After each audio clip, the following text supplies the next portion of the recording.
Salut tout le monde, bienvenue à ce deuxième vidéo sur le jeu Stationfall publié par Ion Game Design en 2023. Dans cette vidéo, on va voir l'anatomie des personnages.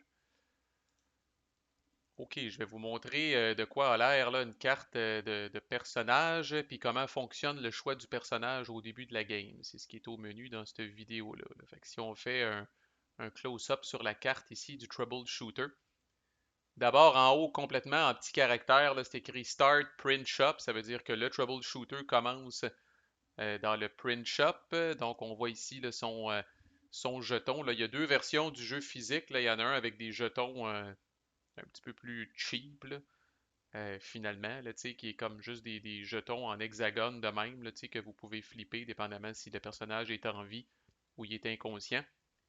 Puis il y a la version, je pense que c'est la version Kickstarter ou c'est un bonus sur Kickstarter, mais il y a une version aussi avec des figurines, des miniatures. Tout ça pour dire que pour retrouver le personnage, il n'y a rien comme l'iconographie ici qui fit, là. Euh, À noter que certains personnages, c'est le cas du Troubleshooter, mais ils l'ont pas mis sur sa carte, là. Certains personnages vont modifier le board. Fait que je vais vous donner un exemple de ça avec le Station Chief. Fait que si vous regardez le Station Chief, là, vous voyez qu'il commence dans le Therapy Garden, puis c'est écrit Place Medevac Pod. Alors le Medevac Pod, c'est ça ici qui est là, là. Puis ça, c'est un espèce, en tout cas, on appelle ça dans le jargon, là, un overlay, là. C'est quelque chose que si le Station Chief est pas là, ce bidule-là est pas raccroché après la station, là. Donc, il y a des personnages qui vont vous faire flipper des sections, rabouter des sections de plus. Le Cargo Claw, justement, est quelque chose qui est rajouté officiellement par le Troubleshooter qui est pas là en temps normal. Fait que dans une game que le Station Chief et le Troubleshooter sont pas là, vous n'avez pas ça.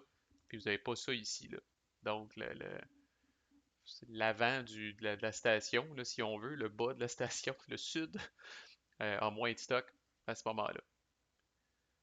Vous avez son nom, vous avez son icône. Le petit 6 qui est dans un cube, c'est un chiffre qui va varier là, principalement entre 4 et 6, là, sauf exception. Là. Il appelle ça la limite de cube d'influence du personnage. C'est-à-dire que si vous êtes ce personnage-là, tous les joueurs commencent avec 8 cubes d'influence. On va voir ça aux prochaines vidéos. Mais si vous, par exemple, si vous êtes le troubleshooter, ça vous indique que pour ne pas être pénalisé au niveau des points de victoire, vous ne devez pas dépenser plus que 6 cubes d'influence. Essentiellement, plus le chiffre est haut, plus c'est bon pour vous. Dans les faits, c'est une petite façon d'équilibrer les affaires. Fait que le robot médical, lui, par exemple, a une limite de 4. Euh, on peut présumer que ça veut dire que le robot médical est un petit peu plus fort, donc le jeu limite un peu plus le nombre de cubes d'influence que vous pouvez utiliser pour influencer d'autres personnages. Comme je dis, ça varie entre 4 et 6. J'en profite aussi pour dire, là, on voit que l'icône est différent, puis la couleur est grise, là, fait que le robot médical est effectivement un robot. Là. Fait que ceux qui sont verts, c'est des humains, puis ceux qui sont en gris, c'est des robots. Là. A-t-on un autre robot? Là? C'est notre seul robot que j'ai sorti, mais il y en a d'autres dans le jeu. Ensuite, vous allez avoir deux actions. La majorité des personnages, on voit le Stranger qui en a juste une. Là. La majorité des personnages ont deux actions. C'est pas des actions, j'aimerais dire des habiletés. Certaines de ces habiletés-là peuvent être utilisées comme une action. C'est le cas de Jury Rig, qui dit justement As an action, voici quelque chose que le troubleshooter peut faire. Puis certaines de ces habiletés-là sont toujours actives ou certaines de ces habiletés-là, bon, ça empêche les autres de faire de quoi sur vous. Fait que bref, ça peut être, c'est à lire et c'est à prendre connaissance, mais c'est juste pour dire que dans le milieu à peu près, là, puis faut pas être si intimidé que ça, mais parce qu'il y a des abilities qui reviennent plus qu'une fois sur certains personnages. Fait qu'à un moment donné, Tunnel Rat qui permet à quelqu'un de se promener à travers les conduits de ventilation, là, ben, il n'y a pas juste le Troubleshooter qui a ça, le singe a ça, le Stowaway a ça, officier, le Station Chief a ça, l'ingénieur a ça, le colonel a ça. Fait que tu sais, c'est pas non plus quelque chose qu'il faut réapprendre à chaque fois. En bas à gauche, c'est ce qu'on appelle l'agenda du personnage. C'est ce qu'il essaye de faire dans la vie. C'est sa façon d'aller chercher des points de victoire. Et c'est ce qui est probablement le plus variable dans le jeu et le plus unique. Très flavorful aussi, très en lien avec votre personnage. Une étoile égale un point de victoire dans ce jeu-là. C'est pas votre unique source de points de victoire dans le jeu, mais disons que c'est la principale. C'est pas un jeu que vous allez finir avec 40 points de victoire. C'est typique, ce jeu-là, à 4, là, ça va finir là, 8 à 6 à 5 puis à 4. Là. Si on se tient dans ces 10, je sais même pas si c'est probablement possible, là, mais 10, c'est un tabarnak de gros score dans ce jeu-là. Tu sais, si vous finissiez avec 6-7 points de victoire, vous avez une chance de gagner. Alors, tous les points sont vraiment importants. Fait que, puis ça, on va en parler quand on va faire la revue des personnages, parce que ça, il y a 100 millions de styles d'affaires là-dedans. La chose que je veux dire pour l'instant, c'est que si vous avez des points de victoire qui sont, par exemple, dans le cas du Daredevil, on voit qu'il reçoit 3 points de victoire s'il réussit à s'échapper de la station. Ensuite, il y a deux trucs en dessous de ça, indentés un petit peu, qui c'est écrit plus 2 points de victoire. Pour être capable d'espérer avoir ces points de victoire-là, il faut absolument que la patente qui est au-dessus soit vraie. Donc, dans le cas du Daredevil, pour être capable d'avoir plus 2 si vous êtes le seul humain qui s'est échappé, ben, il faut qu'il se soit échappé. Mais aussi plus 2 si vous possédez l'artefact ou si vous êtes contaminé. Encore une fois, il faut qu'il soit échappé. Tandis qu'un point de victoire si le projet X a été releasé, ça, c'est pas dépendant du fait qu'il s'est échappé, parce qu'il n'y a pas de plus en avant, puis c'est à la même, donc c'est à la même indentation finalement que la patente en haut, là. En bas à droite, où est-ce qu'il y a l'espèce d'œil, ça va être des trucs quand vous êtes révélé, là, quand c'est confirmé que là, vous avez mis votre poing sur la table et vous avez dit, par exemple, je suis le Daredevil. Il y a des choses qui changent un petit peu au niveau du personnage. Il y a des personnages que dès le moment où ils sont révélés, ils peuvent faire quelque chose. Il y a des personnages qu'une fois qu'ils sont révélés, ils peuvent faire des affaires de plus, ou ils sont protégés de certaines affaires. Bref, c'est à prendre connaissance, mais en bas à droite, c'est de ça qu'il est question, là. Et à droite complètement, là, ça c'est peut-être une petite critique par rapport au jeu, à l'ergonomie du jeu, là, mais à droite complètement, là, vous voyez trois espèces de rectangles noirs, là, mais c'est ce qu'on appelle des slots pour des items. La grande majorité des personnages peuvent transporter trois items avec eux autres, puis vous mettez chaque item vis-à-vis ces slots-là. Une fois qu'elles sont pleines, le personnage ne peut plus recevoir d'autres items. À noter que certains personnages, c'est le cas du colonel. Euh, ouais, bonne idée, ça. Chris m'a bougé son esti de chose. Ah ben, si, moi. Excusez, je suis tout excité. Je peux-tu tasser ça? Ah ben lui, correct. C'est pas trop. Le temps que je garde cette largeur-là, c'est pas pire. Bon, fait qu'anyway, on voit tout ça? Oui, on le voit bien. Fait que dans le cas du colonel, vous voyez le petit symbole de fusil là, sur sa slot d'item en haut à droite, là. Ça veut dire qu'il commence avec un gun. Fait que c'est pour ça qu'on est venu lui mettre l'item lui-même qui est ici. Et à noter aussi que dans le cas de certains personnages, là, c'est le cas du Corpsicle. Il commence avec un casse, qui est un item de protection essentiellement, là. Puis dans son cas, vous voyez, c'est écrit intégral. Ça veut dire que son casse à lui ne peut pas être enlevé. Il ne peut pas le dropper, il ne peut pas le lancer, il ne peut pas se le faire voler, il ne peut pas le donner à quelqu'un. Son casse à lui est intégral. Ça prend quand même une slot d'item. On lui met quand même l'item du casse. Mais c'est ça, il ne peut pas le lancer, il ne peut pas le dropper, il ne peut pas se le faire enlever. Encore là, comparé au troubleshooter, que lui commence avec un wrench, mais le troubleshooter, comme le colonel, il commence avec ces items-là, mais une fois que la game commence, les items peuvent se promener quand même pas mal. Ça va être le cas aussi, par exemple, le robot de sécurité, il y a un gun intégré. Là, on peut pas y prendre son gun facilement. C'est tout pogné après son armature. Fait que le mot intégral est utilisé dans ce sens-là, là.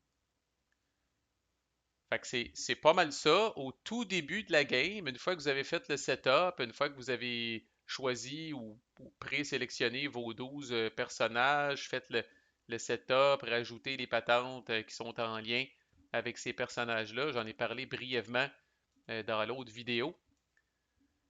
Fait que là, il faut comprendre dans le jeu qu'on a des grosses cartes de personnages comme qui en plus sont recto verso parce qu'il y a la version bot de ces personnages-là. Je peux-tu y flipper dans la salle? Ouais.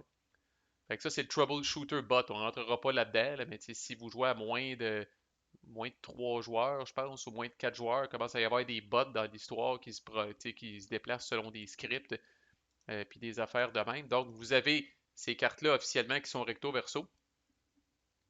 Si vous allez complètement au hasard, vous brassez les 27 cartes, vous sortez les 12 premières, puis voilà, c'est les personnages que vous allez avoir.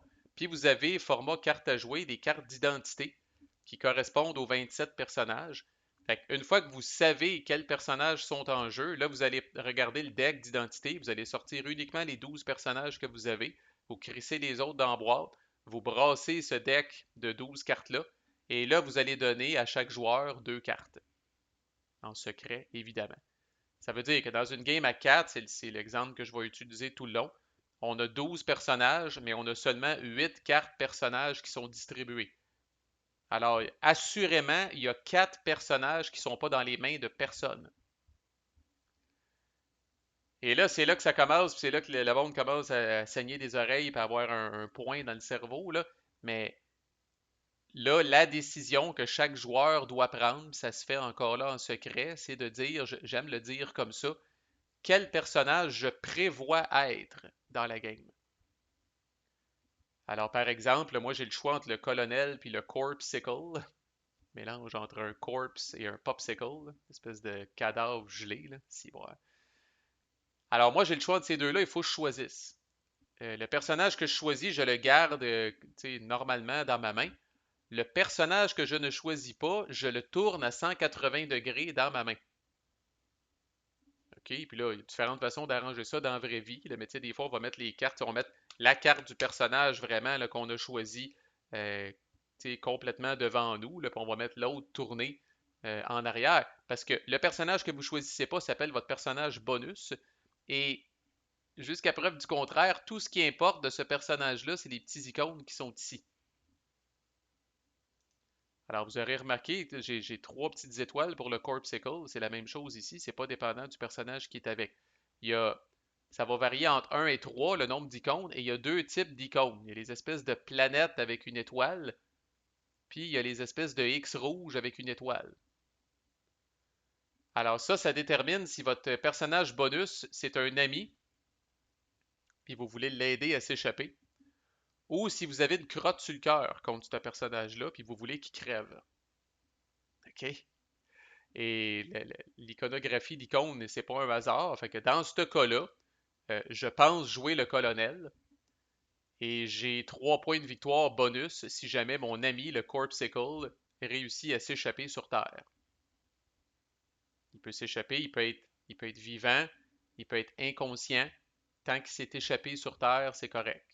Dans le jeu-là, on présume que si quelqu'un s'échappe sur Terre mais qui est inconscient, euh, les, les- les services d'urgence le prennent en charge puis le réaniment. Si j'avais pigé le colonel et le robot médical et que j'avais pris le colonel pareil, ben là, à ce moment-là, le robot médical, lui, je ne crotte contre lui pour une raison X. OK? On n'est pas là pour questionner les relations de tous les personnages entre eux. Même affaire si j'avais pigé le Station Chief, le chef de station, là, j'ai une plus grosse crotte encore contre lui. Parce que c'est 2 points de victoire que ça me donne. Et ça, à ce moment-là, si j'ai ça comme personnage, si j'ai le chef de station comme personnage bonus, ben, je reçois 2 points de victoire à la fin de la game. Si ce personnage-là est, on appelle ça down, c'est-à-dire qui est comme inconscient puis tout ça, mais qui ne s'est pas échappé. Dans ce jeu-là, si vous êtes down puis vous ne vous êtes pas échappé, vous êtes inévitablement mort parce que je répète que la station, elle explose éventuellement au bout de 13 minutes. OK? Fait que ça, c'est des points de victoire potentiels, bonus, comme on dit, over and above l'agenda de mon personnage qui est en bas à gauche. Et je répète, 1, 2, 3 points de victoire dans ce jeu-là, c'est pas négligeable. OK? Il faut pas se dire, oh, je vais laisser faire mon hostie de personnage bonus là, parce que c'est du trouble, là, puis je vais me concentrer sur ça ici. Mais malheureusement pour vous autres, si un de vos adversaires, en plus de se concentrer sur ça, fait son personnage bonus, il va vous torcher. Et pour l'instant, on verra les détails quand on va parler là, de la grande révélation puis tout le kit, là. Mais pour l'instant, retenez en tête, et ça c'est savoureux, puis j'adore ça en crise, là, que dans le fond, en cours de partie, au début d'un de mes tours, n'importe quand pendant la game, je peux me révéler comme étant, là, entre guillemets, mon personnage principal.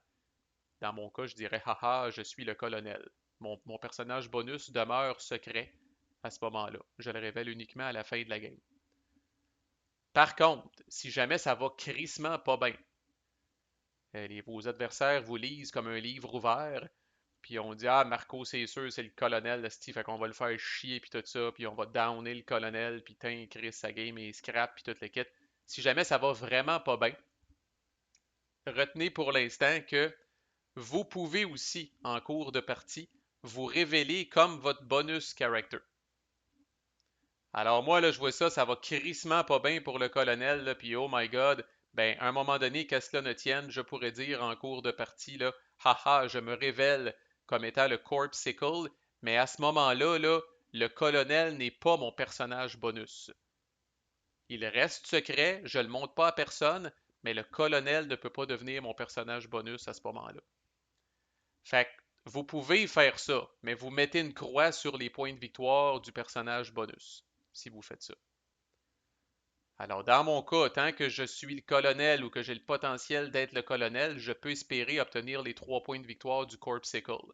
Cette année, ça va tellement pas bien, ou pour une raison X, pas nécessairement parce que ça va tellement pas bien, mais je check mes affaires et je me dis, je pourrais faire encore plus de points de victoire si j'étais le Corpsicle.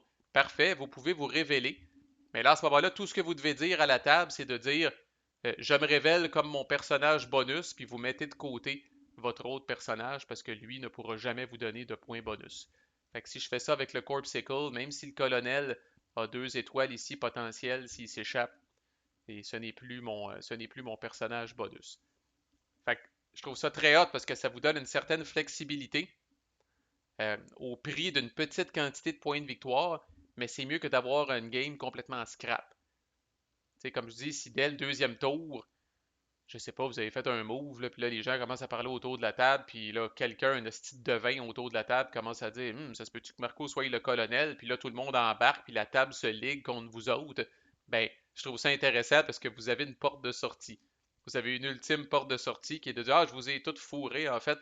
Je suis le Corpsicle, mais vous devez à ce moment-là dire c'était mon personnage bonus, puis là, à ce moment-là, je tasse mon autre, mon autre personnage. Puis ça, effectivement, c'est sur l'honneur un petit peu, là, parce que honnêtement, on ne check pas là, les cartes d'identité là, que les gens ont dans leurs mains. Là, fait que ça, c'est un petit peu sur une parole d'honneur qu'on fait ça. Sur la petite carte, vous voyez un petit résumé. Fait que en ordre là, de comment c'est complet, évidemment, il y a plus de stock sur cette carte-là ici. C'est plus complet. Vous avez les habiletés du bonhomme puis tout ça. Sur la petite carte, au moins, vous avez son agenda, sa limite de cube d'influence, ses pouvoirs quand il se révèle et quelques tips qu'on ne retrouve pas sur cette carte-là ici. Et j'en ai déjà, je l'ai peut-être pas parlé là, mais le jeu vient avec un hostie de gros rulebook de 36 pages full color qui appelle le dossier des personnages. Et là, chaque personnage se fait dédier vraiment une page au complet. Alors, on parlait du colonel, fait qu'on va, ça va, on va rester dans ce. Alors, voici la page du colonel où là, en plus, vous avez du flavor. Qu'est-ce que le colonel, qu'est-ce qui se passe dans sa tête? Puis, il m'a dit, il y en a une coupe d'assez craqué mentalement sur cette station-là, comme je disais, là. Euh, vous avez des détails sur son setup, où mettre ses trucs, où est-ce qu'il commence, vous avez un petit visuel, ses habilités, ses powers qui se révèlent, son agenda, des petites affaires puis des tips. Il n'y a rien de plus complet que cette page-là. Et ce que je trouve écœurant dans le jeu sait que les joueurs vont se référer à ça en hostie parce que c'est impossible quasiment de connaître les 27 bonhommes par cœur. Le jeu vient avec 2 manuels comme ça de dossiers de personnages. Je répète, full color, 36 pages, une grosse crise d'affaires. Alors, avec des joueurs un peu dégourdis, vous leur enseignez la base, puis les joueurs, après ça, peuvent se référer subtilement à ça.